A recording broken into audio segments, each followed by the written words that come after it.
الحمد لله رب العالمين. الحمد لله الدائم الباقي الذي لا افتتاح لوجوده ولا اختتام. كل من عليها فان ويبقى وجه ربك ذو الجلال والإكرام. الحكيم الذي جعل في انقضاء الشهور وتقلب الليل والنهار إبرة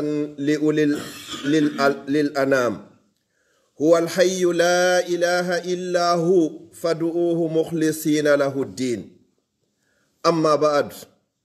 أيها الناس، احذروا المعاصي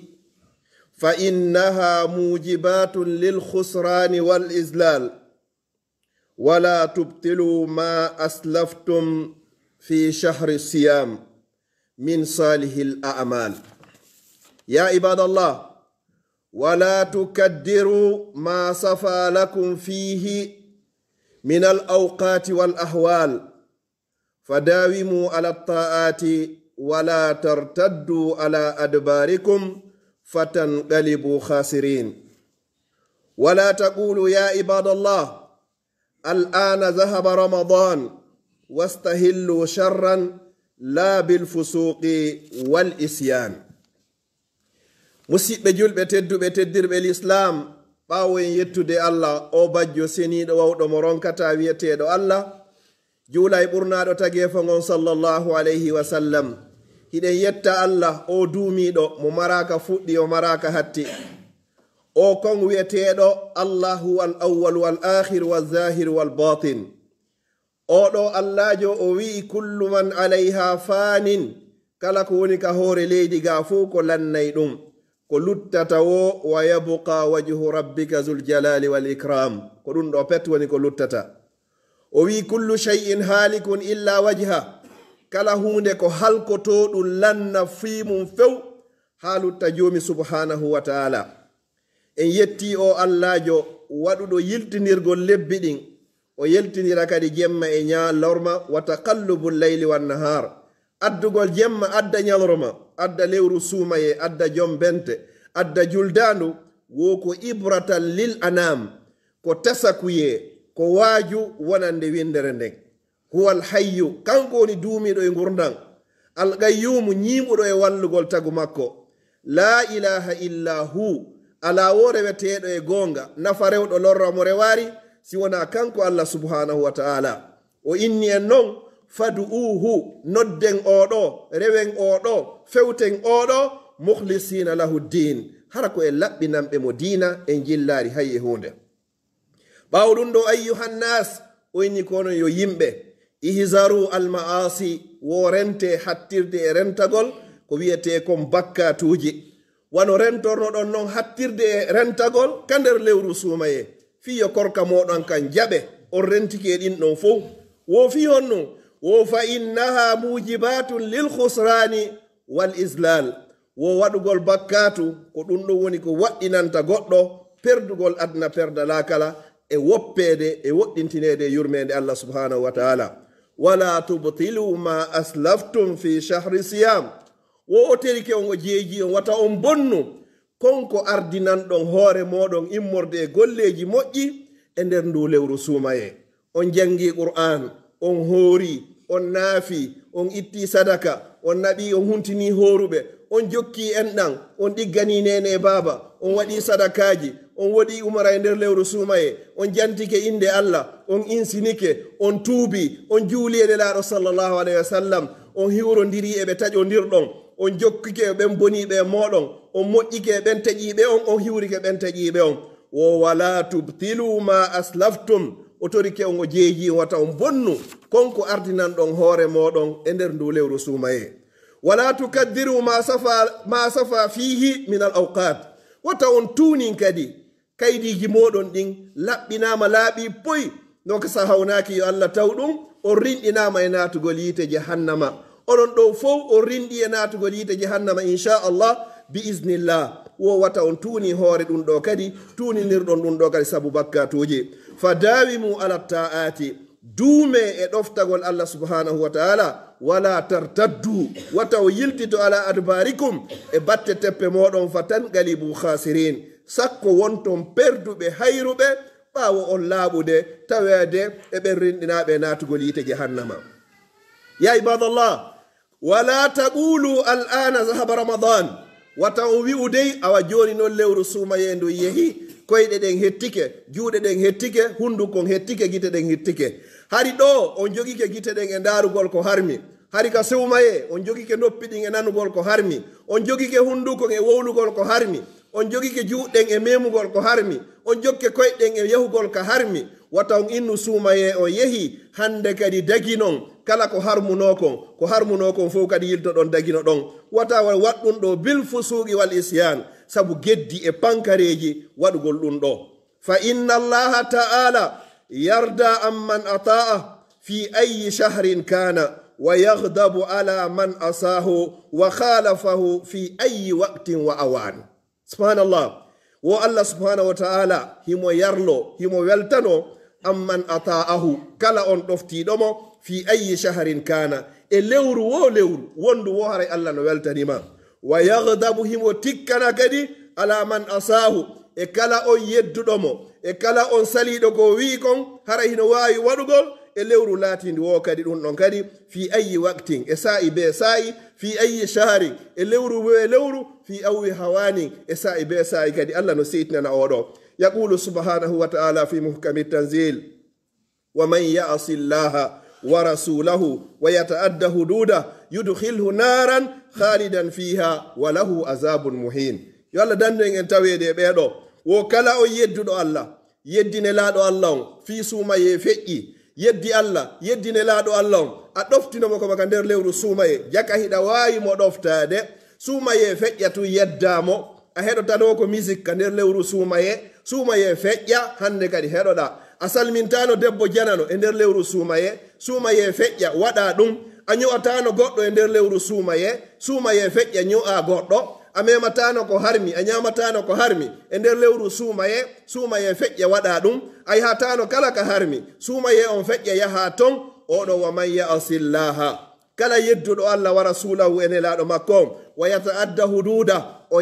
yawti keeri makko ɗin jaka yo hiɗa wawi renude hoorema, hiɗa wawi jogade hoorema no jogorɗa non hoorema ka nder lewru Suumayee jogor non kadi hoorema kadi ɓaawo lewru Suumayee. Allahjo jewɗo Suumayee on ko on kadi jeeyi lebbi ɗi wona Suumayee ɗin kadi kala waɗɗo ɗum ɗo noon ɗoftiɗo Allah e nder Suumayee yeddi Allah e ɓaawo Suumayee yudkhilhu Allah on naada mo naara yiite khalidan fiha ko to woni ko luttinoyte walahu no wodani mo azabu lette muhinu hoynoje. Yo Allah dandu en. Fa ya ibadallah fakunu muslimina haqqan wa mu'minina sidqa ta'budullaha ala dawam. Wo ko ono yo julɓe wone julɓe tigi tigi ka kongol e ka kuugal e nder Suumayee e ɓaawo Suumayee. Wonon kadi gomɗinɓe ka kongol e ka kuugal rewol Allah e dow duumagol. Hara hiɗon duumi e rewgol Allah wona Suumayee tun rewirton Allah, wona e Suumayee tun inde Allah jantete, wona e Suumayee tun kaftane ɓornete, wona e Suumayee tun Qur'ana woni ko jangete, wona e Suumayee tun woni ko hoorete, wona e Suumayee tun woni ko enɗan jokkete, wona e Suumayee tun woni goɗɗo ño'atake, wona e Suumayee tun woni goɗɗo taƴatake, wona e Suumayee tun goɗɗo moƴƴeto e muɗum, wona e Suumayee tun goɗɗo kadi yaafoto on waɗɗo ɗum. Haysi Suumayee feƴƴi kadi hiɗa wawi wadde ɗiɗo fof. Ta'budullaha ala dawam rewon Allah e dow duumagol kadi hara o yeddarimo. Fa inna allazi khalaqa ramadan huwa allazi khalaqa sa'ira shuhuri wal a'wam. On Allahjo taguɗo lewru Suumayee ndun, on Allahjo adduɗo lewru Suumayee ndun ko on kay tagi dendagal lebbi 11 luttuɗin fop ko kanko kadi woni reweteɗo e dendagal ɗiya lebbi 11 luttuɗi fop koyo rew Allah e dow duumagol wona yo rew Allah e nder lewru Suumayee tun. Kunu ubadan lillah ولا تكونوا رمضانيين ولكن كونوا عباد الله وعبدوه مخلصين له الدين.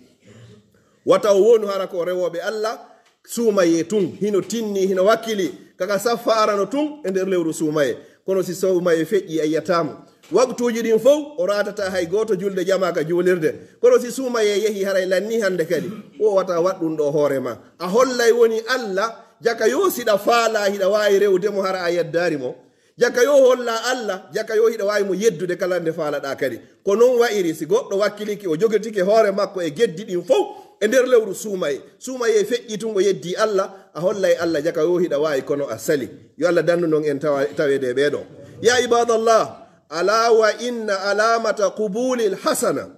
ala wa inna alamata qubulil hasana amalul hasanati ala tawal no tawa e mandeji ko holli golle ma moƴƴe ɗen ɗe jaɓama ka nder lewru suumaye nde gollitata kadi golle moƴƴe kadi ɓaawo suumaye ala wa inna alama qabulul hasana amalul hasanati ala tawali bimana ala dawam nde gollata ko moƴƴi kon jokkidira hara wona yagoyrutu lewru suumaye kaari no timni ko machallah suumaye on fof waktuji ɗen fof ko saffa yeeso tawatamo si suumaye yehi lutti kadi hitande arore hiɗa andi si suumaye aro tawtete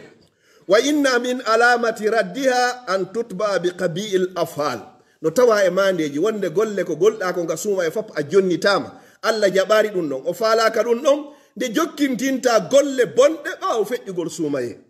a jangayno qur'ana e suumaye yehi a jangitata hiɗa ittayno sadaka e nder lewru suumaye yehi a ittitata hiɗa nafayno e nder lewru suumaye yehi a nafata hande kadi a jokkayno en ɗan foppo a taƴi hiɗa habbi suumaye arowo kadi ɓe yini wawa mande wonnema golle maɗen a jonnitama ɗe ko si tawi a jokkintini golle moƴƴe ɗen bonɗe mande wonnema golle ma moƴƴe ɗen ɗe jaɓama ko sa jokkintini golle moƴƴe ɗen golle moƴƴe yo Allah waɗu en jokkintinayɓe golle moƴƴe ɗen hara koko moƴƴi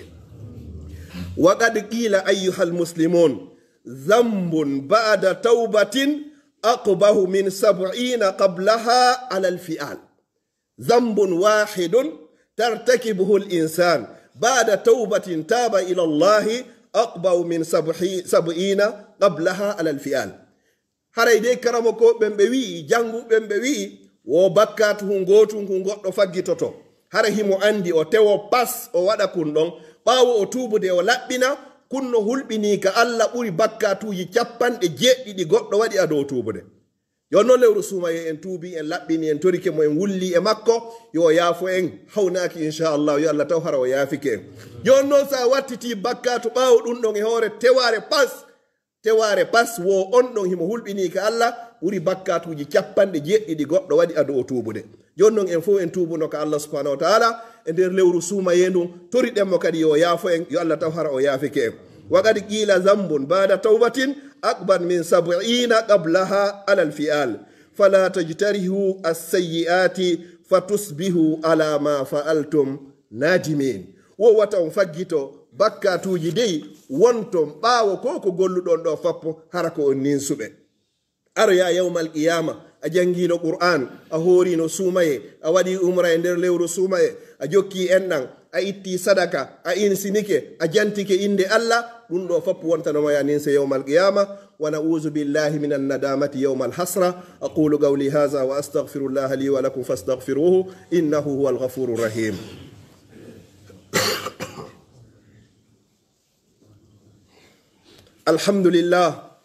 الحمد لله الذي بنعمته تتم الصالحات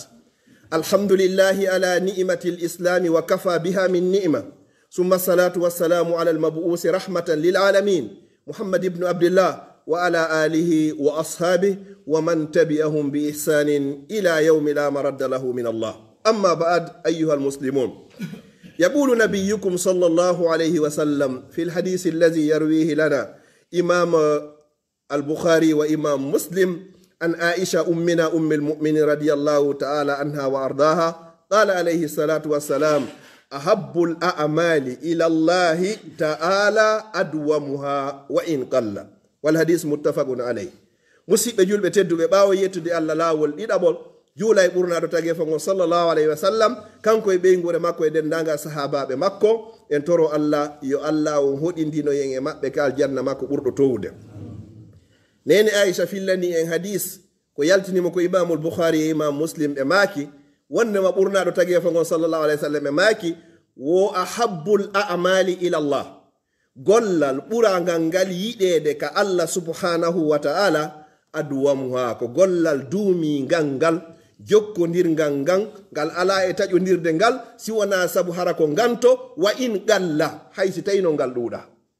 duumingal ngal no jokkodiri ala e taƴodirde hay si tawi no ngal ɗuuɗa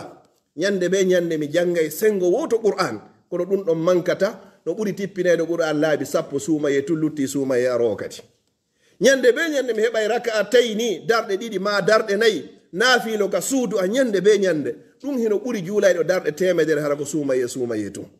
mawɓen ɓen ɓe maaka e ñande be ñande sino sintude seeɗa o haray ñande goo haray heɓi ko yare mawɓen ɓen ɓe maaka e wo ko ñore hebbinta maayo ñande be si seeɗa ɓe no heɓade ñande goo haray heɓike ko yare inchallahu ahabbul amali ila llahi adwamuha ko duumingal ngal wa in qalla wa qala alayhi salatu wassalam fi hadisin akhar ittaqullaha